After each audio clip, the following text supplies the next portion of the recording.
Essa é uma bela história de uma flor e um beija-flor que conheceram o amor numa noite fria de outono e as folhas caídas no chão, na estação que não tem cor.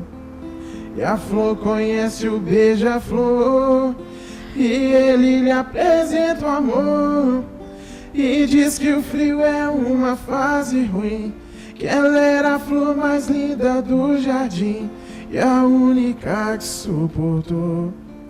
Merece conhecer o amor e todo o seu calor.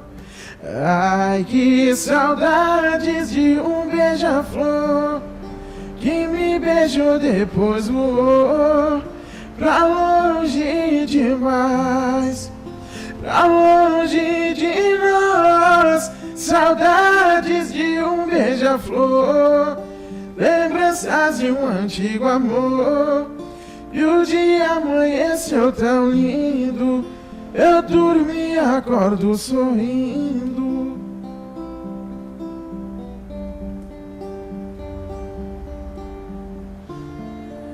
E o dia amanheceu tão lindo, eu dormi e acordo sorrindo.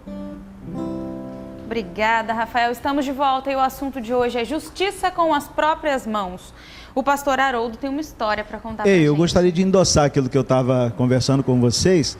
Nós temos alguns seminários que a gente ministra, né, para ajudar nos relacionamentos.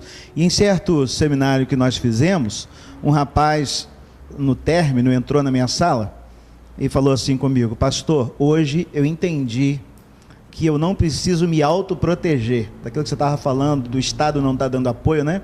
Eu não preciso mais me autoproteger. Eu andava no primeiro momento, com um pedaço de madeira dentro do carro, no segundo momento, com uma faca, no terceiro momento, um revólver. E ele está aqui agora comigo. E quando ele falou assim, está aqui agora comigo, eu fui assim, me ajeitei na minha cadeira, né?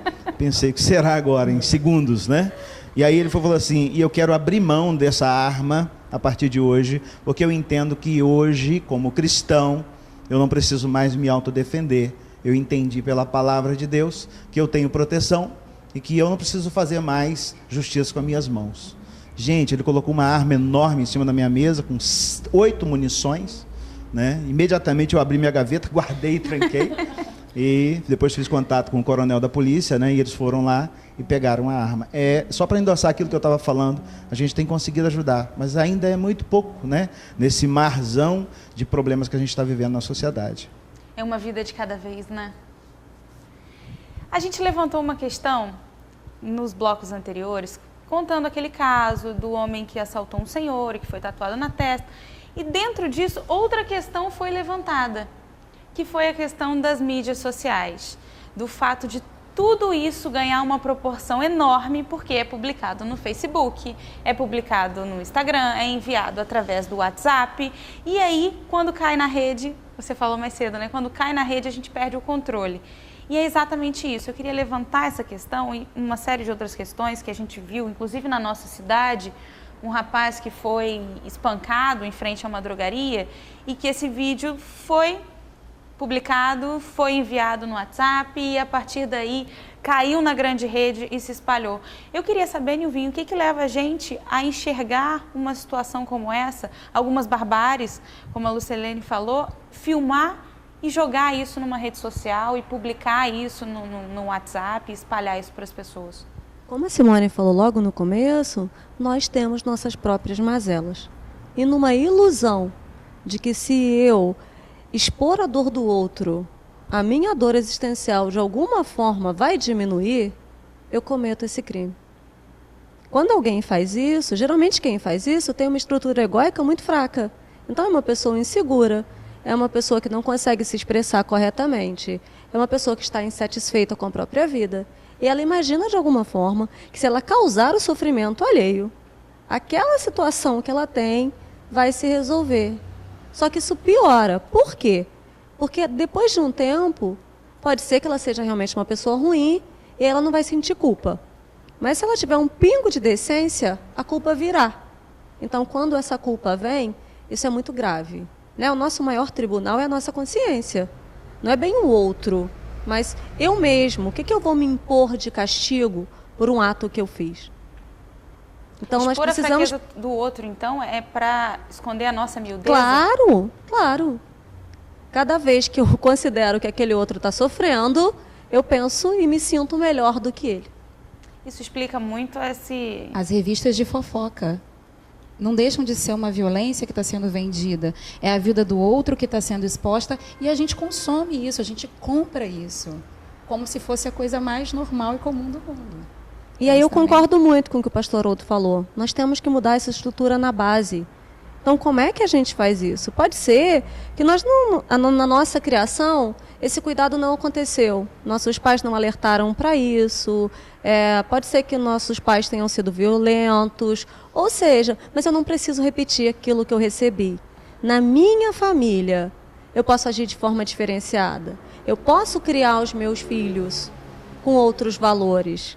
Eu posso ensinar para os meus filhos a amorosidade. Tem faltado amorosidade. O que nós temos visto nesse comportamento de consumir esse tipo de material é perversidade, é falta de humanidade. Quando eu não me toco com a dor do outro, é porque eu não consigo ter empatia, eu não consigo me colocar naquele lugar. Então, esses conceitos nós temos que trabalhar nas nossas crianças, nessa base, para que a geração depois da nossa seja mais humana e mais gentil. Eu acho o seguinte, com respeito aos meus pares, a todos que estão aqui, eu só acho que a discussão ela tende, de toda maneira, que sair muito do corpo técnico e partir mais para uma prática. Porque o que está acontecendo? O que está acontecendo lá fora é a prática, é o ato. O que está acontecendo lá fora é o ato. Eu acho que o que não pode acontecer, que tem acontecido, é a banalização total, como nós discutimos nos blocos anteriores, a banalização total. Só que o que acontece é o que já foi debatido, é o grito. De repente meu pai ou minha mãe foi violento comigo, eu vou ser violento. Tá, mas eu estou vendo as pessoas serem violentas com ele, com ela. Eu estou vendo isso dentro da minha casa, essa violência chegar na minha casa. A minha mãe ser agredida, o meu pai ser agredido, não pelos meus pares, mas por um patrão, por uma pessoa na rua. Se a gente olhar, quem está sendo mais agredido, se você olhar, é o pobre com ele mesmo. Porque se você olhar, quem pode andar com celular hoje, na cidade, mexendo no celular? As lojas de joias e bijuterias quebraram. Por quê? Para que você vai comprar um cordão? Se você não pode colocar ele publicamente. Para chegar, se olhar na frente do espelho, pronto, acabou. Ou agora a gente parte para um outro porém. Você vai ficar sentado na sua casa, como a gente falou, justiça com as próprias mãos. A gente não está, justiça expressamente dita, violência, agressão física, morte.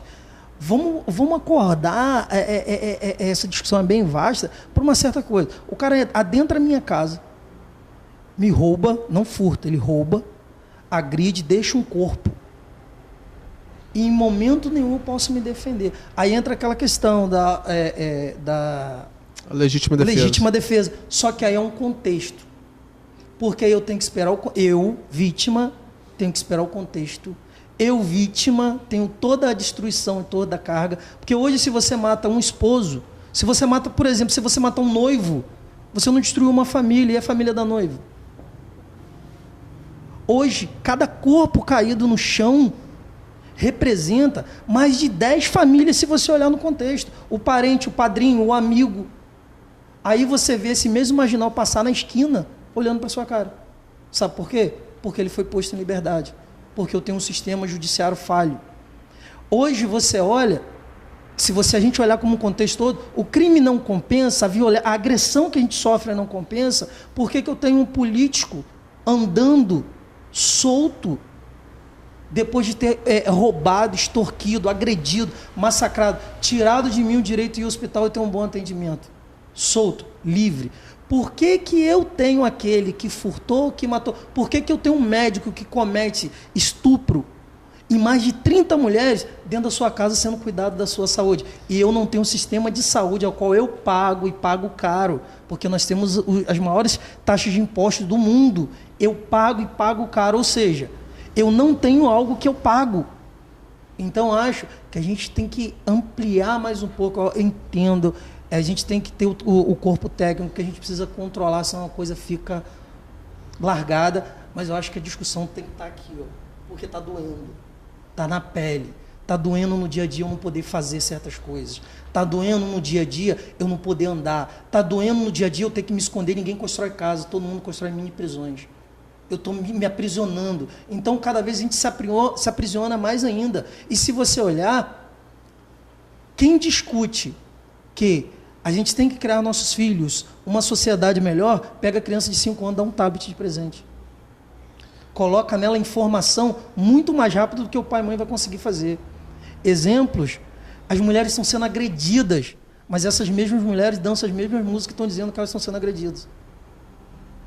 Então, acho que a gente tem que parar e olhar como um contexto todo, porque nós vivemos de exemplo. Quem são os nossos exemplos? Quem é meu exemplo de justiça hoje?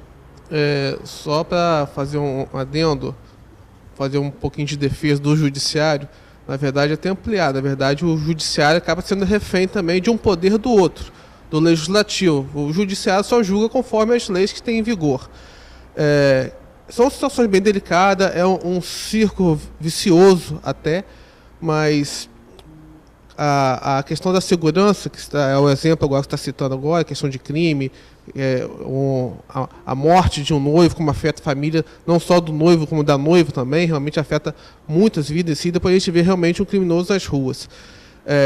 Temos sim, concordo, temos que sair um pouco também da parte muito técnica, do que está escrito na lei. Temos que sair um pouco disso sim, e vivenciar realmente o que está acontecendo. Mas você vê, como eu falei, que essa questão, a própria questão viciosa, que há um tempo atrás, aqui em Campos, há uns 2 meses, se não me engano, teve menos que isso, houve uma audiência pública sobre segurança. Foi lá na Câmara de Vereadores, teve muitas pessoas presentes, eu estive presente lá, e teve presença dos delegados daqui da cidade, da Polícia Federal daqui, presente aqui, da Polícia Rodoviária Federal, a Guarda Civil, a Polícia Militar, a Polícia Civil, o Judiciário, o Ministério Público, todos, e adentrou, foi bastante tempo a discussão, porque mostrando realmente, até de certa forma, se justificando, olha, nós precisamos realmente de apoio, porque a Polícia Civil está com problema. Aí a Polícia Federal fala, nós também precisamos de apoio. Então, na verdade, é uma discussão tão importante, porque uma coisa vai levando a outra. Então, essa questão de criminalidade, que a gente vê como que chegou ao nível que está ocorrendo hoje, esse tanto caso de justiça pelas próprias mãos, como foi o caso aqui de Campos também, do rapaz que foi linchado em frente à drogaria. Mas tudo isso tem que chamar a população, como a gente está tendo essa conversa aqui agora, para um local mais amplo, como uma audiência pública. E a própria população também, que tem que estar presente e discutir sobre isso, tem que ser mais participativa, que eu acho também um pouco falho também da própria população também. Isso que eu ia te perguntar, foi uma audiência pública? Teve a Sim. participação da população? Teve. A população foi em peso, participou mesmo, ou tinha uma meia dúzia de gato pingado? Não, teve bastante gente, só que, na minha opinião, era uma audiência que tinha que simplesmente lotar a Câmara Legislativa daquela cidade, que talvez teve pouco acima de... Teve um código de talvez 60%. Se eu pegar para você e olhar direito, como que a população, a massa, quem faz a máquina girar, soube dessa audiência. Eu tenho que ir, então, porque essas audiências não vêm até ela. Essas informações não chegam de formas concisas nas periferias, aonde realmente vai estourar a bomba. Não chega. Essa informação não chega. Há todo um bloqueio, porque fica a questão, a minoria, é um grupo que detém todo o poder de informação e execução. Porque quando você coloca dentro de uma audiência pública, ótimo, sou super a favor. Eu estou falando que eu estou falando coisas que eu falei com a responsabilidade. Sim. Mas preste atenção, que horas que foi essa audiência? Salve me engano, começou às 17 horas, que adentrou à noite. Foi essa audiência? Eu confesso, não me recordo. Desculpa. Num dia de semana de trabalho, a população estava lá ou eram grupos pré-determinados que eu respondo como população? Tá, da onde? Você acorda que horas? Seu veículo locomotor é qual? de locomoção é qual? Entendeu? Compreendo. Então, quando a gente olhar tudo isso num contexto, a sociedade estava presente? Não, a sociedade que faz a máquina girar, que interessa muito mais essa discussão, porque é muito fácil eu falar, eu estou falando porque eu venho de lá, eu vivo aquilo. Então, eu estou falando para você, é muito fácil eu falar em segurança, se você pegar o assunto, todo mundo quer extinguir a polícia. Tá. As grandes celebridades querem extinguir a polícia, mas todas elas, se você olhar, tem 3, 4 seguranças, um carro blindado, moram num apartamento onde para entrar você tem porteiro. Aí fica fácil. É muito fácil essa discussão do lado de cá. E como a gente vive no Estado Democrático de Direito, quem criou esse Estado Democrático de Direito não foi um grupo, foram pessoas que deram suor e sangue. E são essas pessoas que querem reverter muitas das coisas que elas mesmas criaram. Se a gente parar isso. Eu não quero mais ser controlado pelo que eu criei. Eu quero uma mudança. E é o que está acontecendo. Lógico, tem vários parâmetros que estão entrando num contexto de a coisa está se perdendo. Mas é a realidade da porta para fora. Perdão. Sim. É a realidade da porta para fora. Mas... A sociedade não estava lá. Falar que a gente estava lá realmente é uma situação delicada. Mas só pelo contexto, realmente, essa questão da agressividade, do individualismo... eu perceber realmente uma agressão do meu próprio parente, de certa forma, eu até vou pegar também um gancho um pouquinho que o pastor falou também, mas tem até outra passagem bíblica também que fala, irai-vos, mas não pequeis. Então, a gente tem que saber realmente o limite. Por mais que eu sei que houve uma agressão, não estou falando em caso de homicídio, mas houve uma agressão a um parente meu, eu vou ficar indignado.